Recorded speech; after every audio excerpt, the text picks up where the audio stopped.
The Lord wanted me to share this with you and go a little bit deeper than just encouraging people and telling people how to pray, or encouraging people to pray, encouraging people to be obedient with the Holy Spirit and stuff like that. So when I was young, about, I don't even know how old, 8, maybe 9, my stepdad used to come and put me to bed, or what do they say, tuck me in. But for whatever reason, my stepdad favored me, and maybe because I was the youngest, more gullible, I guess that's what predators do, is they prey on the more innocent, weaker or naive, and that's what I would have been at that age, and I had an older sister, but she said when he kind of came at her one day, she just told him about himself, or did whatever she does, which she always had a really good gift to tell people about, tell people off or tell them something, and I just never could do that. I never knew how to do that. So he would, tuck me in at night when my mother worked nights and whatever, and so that turned into kind of a consistent behavior of his.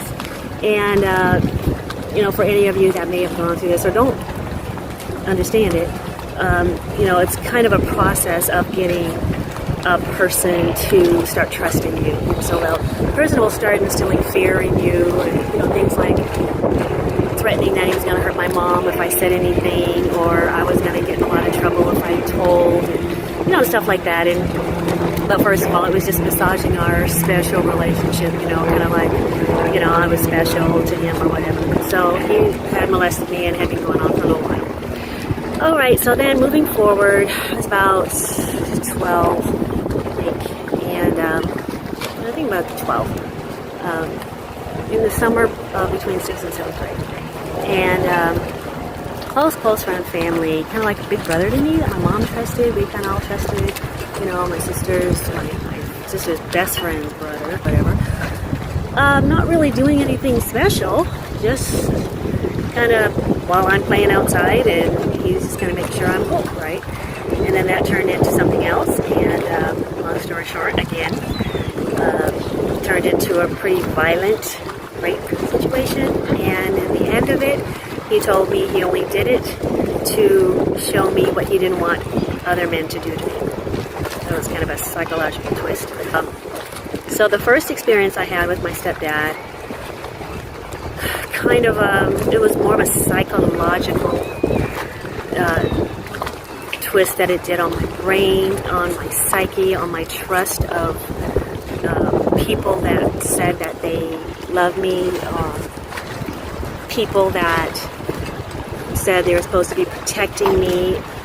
I trusted it, and like in my book, I explained it like a monster who's smiling at you, and their whole face is saying, come to me, trust me, I promise you I won't hurt you, come to me.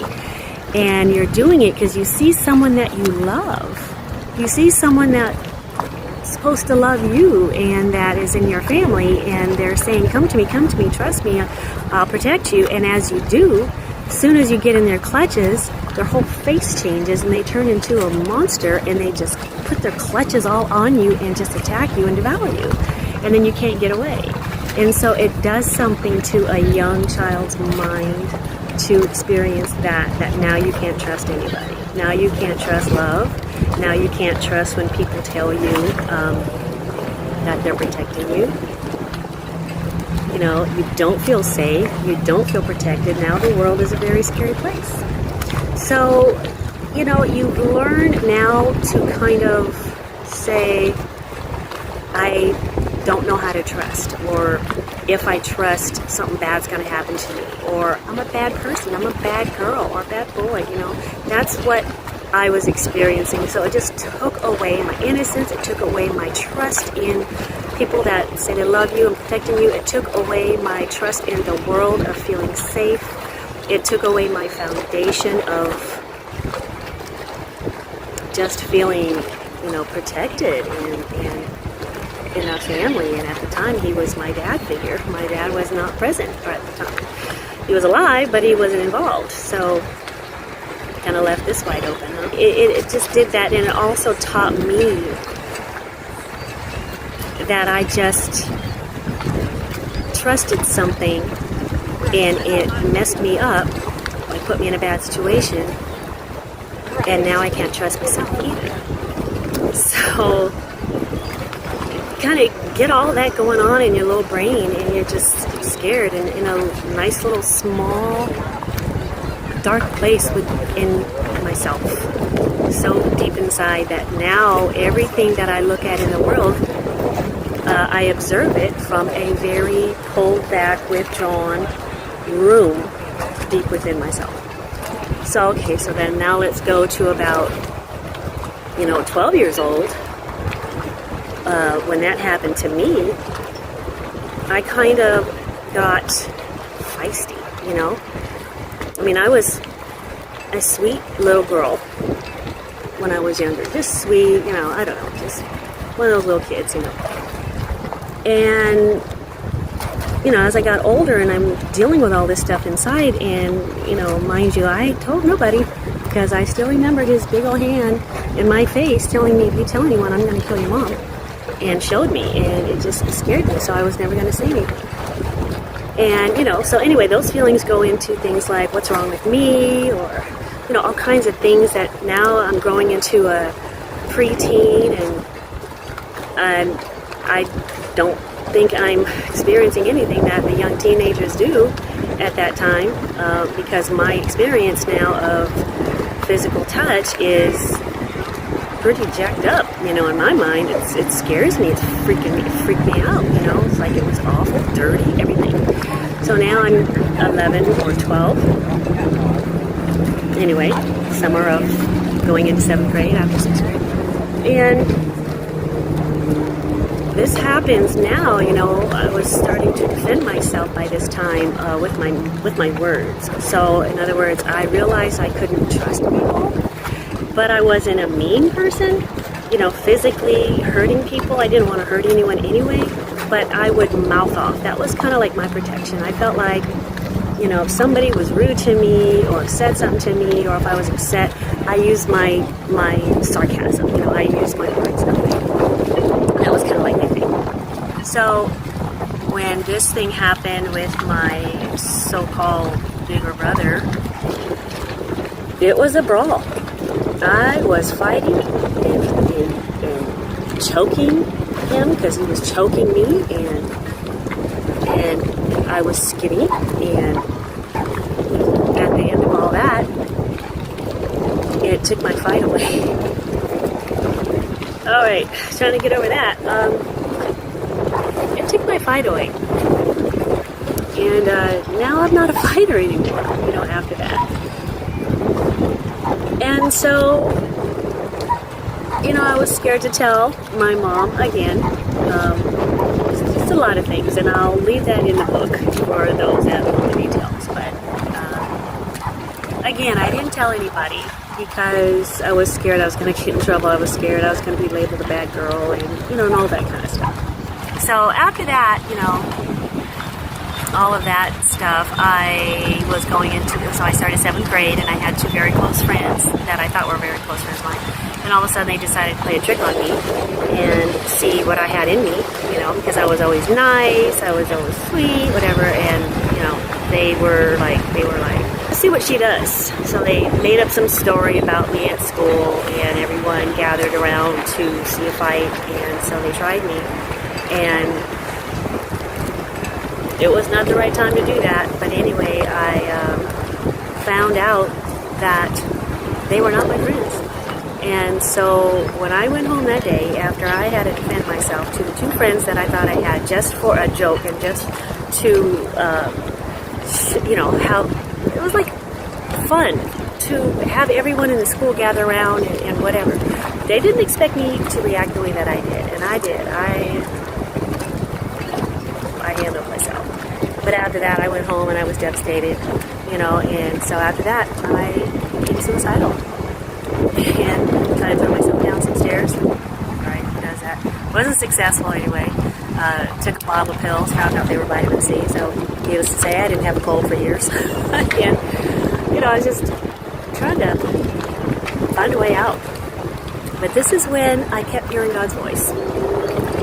You know, when I was being molested by my stepdad, it's kind of like I disappeared in my mind, and it made it easier for me, and he got through whatever he was doing, and it was over. And then years later, when I'm a teenager or preteen, 11 or 12, and then that's happening with me then, and it's at a very devastating moment, like a turning point in the battle. And I heard music soothes the savage beast, something like that. And it's like letting the monster or the predator think that they're going to have what they're trying to get, and you stop fighting and you just say, okay, and you just relax. The entire fight just leaves them. And then right at that moment, when they're just like, oh, okay, and then it leaves them, boom, right there is where God said, run. And that's when I ran. And, he removed his clutches from me, and I ran. And so I got out. And many, many years later, I had an experience that I heard him say it again, let him think he's going to have what he wants. And it was someone else who was stalking me. And God had shown me a vision of this person who was, a friend of mine. God said, run. And I was able to get out of my car, and I was able to leave and run away and jump on the bus. Again, long story. So I got married, had children, and just doing my best to, reading success books on how people are successful, and learning that people can have goals, and learning that people can pursue their dreams and stuff. And so I started doing all of that, reading all of those books, and just really learning how to go from survival mode to deciding what kind of life I wanted, and discovering who I was, and learning all the gifts and the talents that sat within me. So here's my point. You have so much inside of you that God has put inside of you, and you might have a calling, which I did, but I didn't know that. You might have a really big purpose on earth, but you don't know it. But your enemy, the enemy of your soul, which they call the devil or Satan, he knows. Just like he knew with me. I had all these gifts inside, and I had a calling. And what he did was came after my life, attacked me on every end. As I started pursuing modeling, I started pursuing everything, acting, teaching, everything that was coming out of me and to me and offered to me. It was just coming, and I was learning to be okay with me being great, being okay, and not thinking that I'm so ugly and unimportant to everybody, and unvaluable and worthless. And I started to decide to go ahead and pursue those things. And as I did, things were opening up for me. But I also noticed that as I did, everything, my whole life was being attacked. Everything I was pursuing would be attacked. Going to school, going to college, I was always a 4-point student in school. So I went on to college, and every time I'd go on to college and say, I'm a single mom now. And so, yeah, I got married and all that, but that's a whole other story, which the marriage gets attacked demonically, badly. So I'm a single mom. And as I'm pursuing these things, my whole life is being pulled from under my feet. Attacks, and I mean vicious spiritual attacks. Why? I couldn't understand. It took me years, and this is my point to you. I would have given up. I would have, I used to just think, oh my God, I just want to shoot myself in the head, because I could not understand or explain these spiritual things that were happening. They did not make sense. And I knew I wasn't crazy. I knew I was an intelligent person. But this attack was so bad, and this went on for so many years, that even when I thought I was past it or overcame something or some spiritual battle, another one would come somewhere else. And another one. And as I tell you, everything. When I was pursuing, I stopped the modeling and said, well, maybe this isn't working because I'm supposed to do something else. I got into acting, and I'm doing everything. No, no fruit. Nothing would manifest. Nothing would work for me. And then singing and songwriting, writing songs, learning to play the piano, enough to write my own songs, and collaborating and working with other people. Then I became a teacher, and helping people with their talent development and their skills, and helping them, discover themselves. Because by this time, I'm knowing this stuff, and I'm teaching people, and they're coming to me, asking me. And so I'm doing that. But still, as I'm doing all this, my life's still being attacked. Seriously. But I want to say this, with all of that, and it just goes on and on and on, I would have given up by now.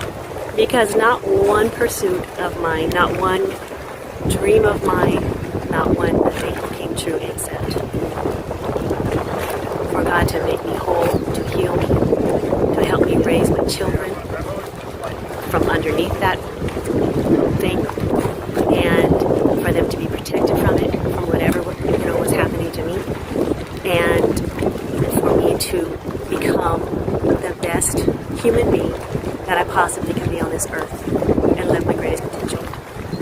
I thought it was in all the things and all the pursuits and being great at singing, and great at this or great at that, and being successful, that I can make a lot of money, live a great life, and do whatever. But it's so much more than that. That, to me, what I've learned is after the soul is healed. And I want you to know that God never let go of me. It was confusing for a long time, because you have to dig in. You have to read the Bible. You have to learn your spiritual lessons. You have to allow God to heal the soul. And see, the route that God took me was not a route I would have gone. Actually, it was a route I resented. I don't even know if resent's the right word. It was everything I didn't believe in. I didn't want to get married again. I didn't want to have the need or to have to depend on anybody, especially family. I didn't want to look weak. I didn't want to just do a lot of the things that God had me do. But the reason why He had me do it, which was my obedience, was all the lessons that I was supposed to learn. All these lessons were going to prepare me for my calling. And all these lessons were also helping heal my soul in ways that I didn't even know. God makes sure every stone is unturned. And things we tuck away, things we think we've gotten rid of or we've dealt with, we put on the shelf somewhere. God doesn't let it sit on that shelf. It's still sitting there. And He will make sure it's dealt with and uncovered. Everything that you go through in your life, He will use for your good. He makes sure everything works out for your good. And so, I just want to tell you that God never gave up. And when my life was going in ways that made no sense to me, I didn't think it could get any worse. I didn't think I could be any lower. I didn't think I could cry anymore. I didn't think I had any more tears. I didn't think I could be humiliated anymore. I didn't think I could prove to God anymore how much I trusted and believed in Him and was obedient to Him. My life still kept going in the opposite direction of where I was hoping and praying and believing and working for it. I mean, seriously, prayer, speaking, believing, my works, following my prayer, tithing, the Word of God, you name it. The point is this, and I guess this is why He wants me to tell you this, because He's sharing that with me now. As you can see, I'm bubbled over. He wants you to understand. He's like, I don't care what you're going through. I don't care what things look like. Trust me. This is God. If you ask me to take over and fix your life, then you have to let show you the end result. I will show you my plans for you. But then let me take you there. I'll take you there, is what he said. And so here I had memory of all the stuff I was doing, because God had given me, prophetic dreams, revelations, spoke to my spirit, revealing so many things in the spirit to me that I didn't even know were possible or existed. And that's just what God does if you let him. But all of that, and I was still trying to make it work, because I wanted to make sure that God knew he could rely on me. If he showed me the end result, he showed me the end result in a lot of situations. And then I'm like, okay. And I wait for him to do it. And then nothing would happen. So I'm like, well, maybe God is waiting on me to show my faith. And so I do that.